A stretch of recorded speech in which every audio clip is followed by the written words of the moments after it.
Selamat pagi, saudara yang dikasih Tuhan. Kita jumpa lagi dalam renungan pagi GPD Bethesda Makassar. Pagi ini saya akan baca dari buku 1 Korintus pasal yang ke-6, ayat yang ke-7. Firman Tuhan berkata sebagai berikut. Adanya saja perkara di antara kamu, seorang terhadap yang lain, telah merupakan kekalahan bagi kamu. Mengapa kamu tidak lebih suka menderita ketidakadilan? Mengapakah kamu tidak lebih suka dirugikan? Puji Tuhan. Nasihat Rasul Paulus kepada jemaat di Korintus bahwa di dalam perjalanan mereka adanya masalah dalam kehidupan bersama dalam jemaat. Maka Paulus katakan itu adalah kekalahan.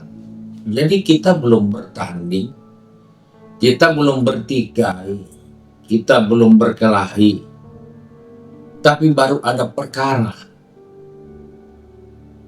Ini hal yang patut kita pikirkan dan pelajari dalam kehidupan sebagai orang-orang percaya. Ketika ada hal yang merupakan suatu persoalan yang disebut dengan perkara antara satu dengan yang lain, ini sudah dianggap sebagai sesuatu yang kalah. Dalam hidup kita sebagai orang percaya, kita tahu kita sudah dipilih, kita sudah diselamatkan, dan kita dijadikan orang-orang yang lebih dari pemenang.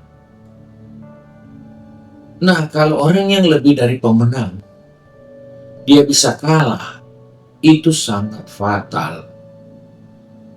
Karena orang-orang yang lebih menang itu adalah orang-orang yang hidup dalam kemenangan yang berlimpah-limpah. Nah, di sini dalam kehidupan jemaat di Korintus ternyata ada perkara, ada persoalan. Dan di dalam persoalan seperti itu, ternyata mereka tidak bisa menyelesaikannya dengan baik. Sebab itu, mereka melakukan hal yang sudah kalah, bodoh lagi. Dan itu terjadi dalam jemaat di Korintus. Sehingga mereka membawa persoalan mereka ke ranah yang lebih jauh.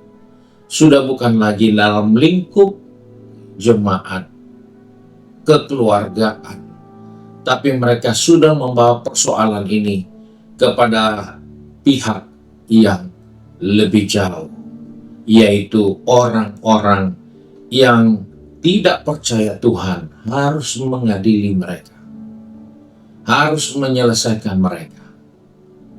Dan ini adalah hal yang sangat memalukan. Sehingga Paulus katakan ada saja persoalan itu sudah kalah. Apalagi persoalan itu dibawa untuk diselesaikan oleh orang-orang yang tidak seiman dengan mereka. Karena itu dalam hal ini mengingatkan kepada kita bahwa di dalam kehidupan kita ada saja masalah bisa terjadi. Namun masalah itu kita harus bisa redam. Masalah itu kita bisa selesaikan secara pribadi. Tidak perlu melibatkan orang lain. Kita bisa selesaikan secara individu. Tidak perlu mesti cari pendukung yang lain untuk menjatuhkan orang yang bersalah kepada kita. Karena dengan hal inilah kita bisa melihat bahwa hal itu sudah memalukan. Karena orang-orang percaya sudah tidak berhikmat lagi. Tidak punya hikmat. Karena orang-orang itu jadi orang yang bodoh, seperti orang yang tidak percaya. Karena di situ dikatakan dalam kehidupan yang terjadi dalam jemaat di Korintus, Paulus harus katakan sekalipun demikian, jika kamu harus mengurus perkara-perkara biasa, kamu menyerahkan urusan itu kepada mereka yang tidak berarti dalam jemaat, Hal ini kukatakan untuk memalukan kamu. Tidak adakah seorang di antara kamu yang berhikmat, yang dapat mengurus perkara-perkara dari saudara-saudaranya? Adakah saudara yang satu mencari keadilan terhadap saudara yang lain, dan justru kepada orang yang tidak percaya? Dan inilah yang jadi persoalan dalam jemaat di Korintus, sehingga Paulus katakan, kamu sudah kalah.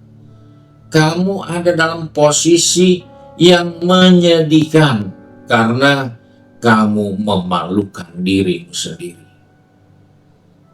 Seringkali kita merasa kebenaran kita sudah cukup untuk membuat kita rasa hebat, untuk membuat kita rasa lebih unggul, untuk membuat kita merasa lebih maju dalam iman.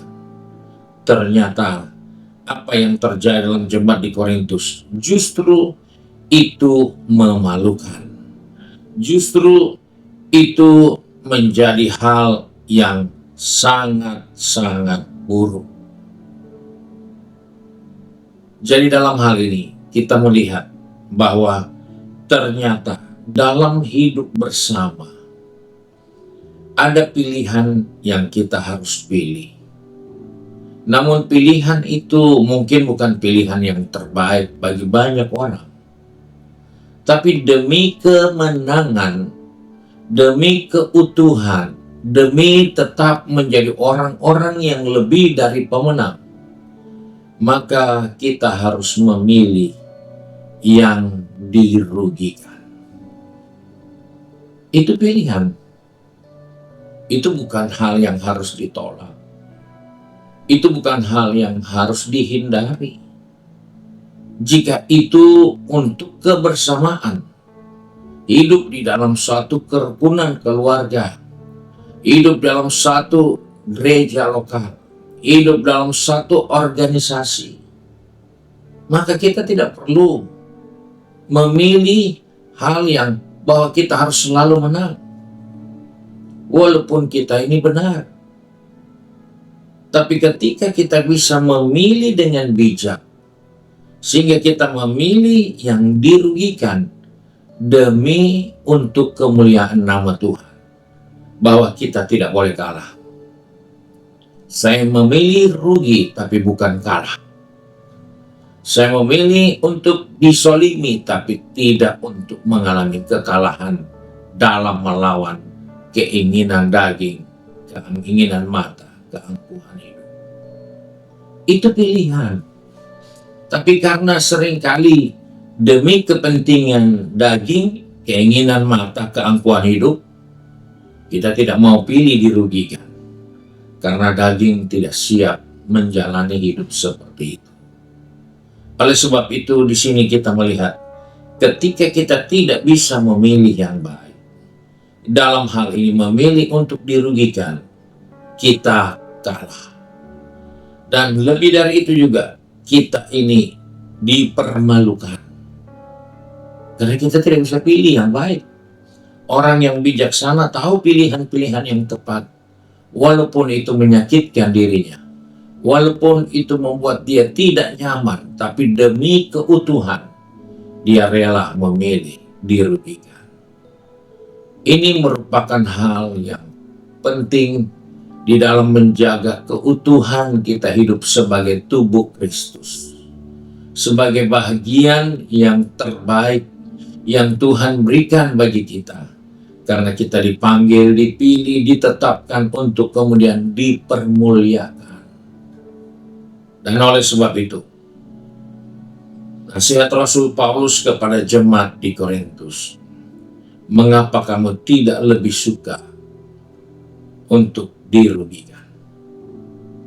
Karena demi keutuhan, demi persaudaraan, demi kekeluargaan, maka Paulus harus menasihati mereka. Karena kamu adalah orang-orang yang menang di dalam Kristus. Dan pilihan itu melawan keinginan daging, keinginan mata, dan keangkuhan hidup.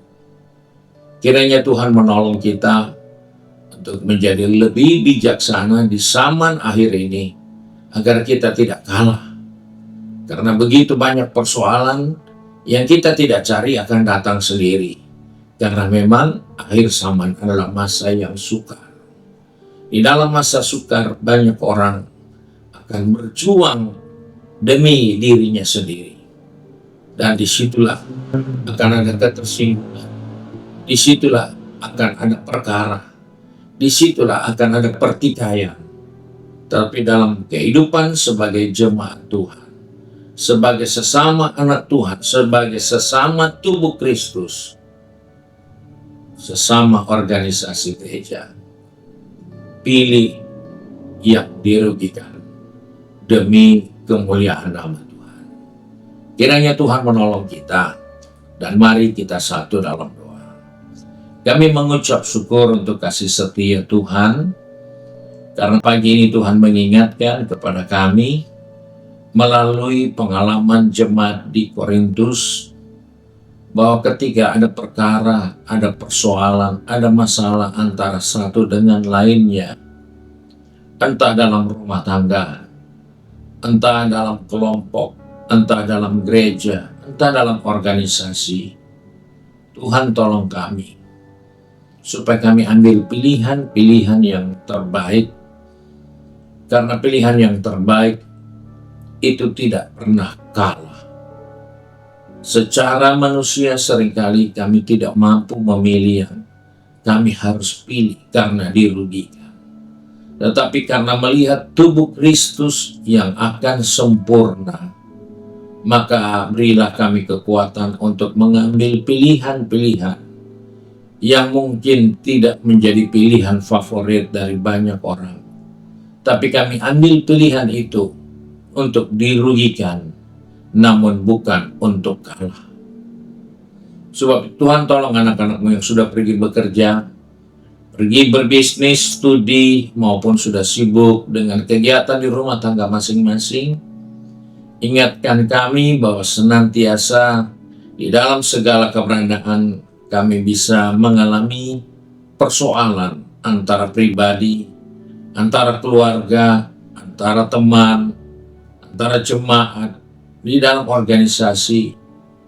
Kami mohon kiranya Tuhan tolong kami untuk mengambil langkah-langkah bijak dan menghadirkan pilihan-pilihan yang tepat, walaupun itu merugikan diri kami sendiri. Karena kami percaya Engkau juga sudah mengambil pilihan yang tepat untuk memanggil kami, memilih kami, menetapkan kami supaya kami dipermuliakan bersama-Mu. Sehingga melalui pilihan-Mu itu Engkau bayar dengan darah-Mu yang mahal. Melalui pilihan-Mu itu Engkau menebus kami dengan nyawa-Mu sendiri. Sebab itu kami bersyukur bahwa ketika kami memilih dirugikan, kami tidak akan pernah terpisah dari Tuhan yang mengasihi kami. Sebab itu Tuhan, kami serahkan seluruh kehidupan kami ke dalam tangan-Mu. Biarlah Tuhan selalu mengingatkan kami, menuntun kami untuk tetap bertahan dalam pilihan-pilihan yang bijaksana, untuk tetap menang di dalam Kristus. Terima kasih Bapa untuk kebenaran firman-Mu bagi kami. Sebab itu kami bersyukur dan berdoa di dalam berkat nama Tuhan Yesus Kristus. Haleluya. Amin.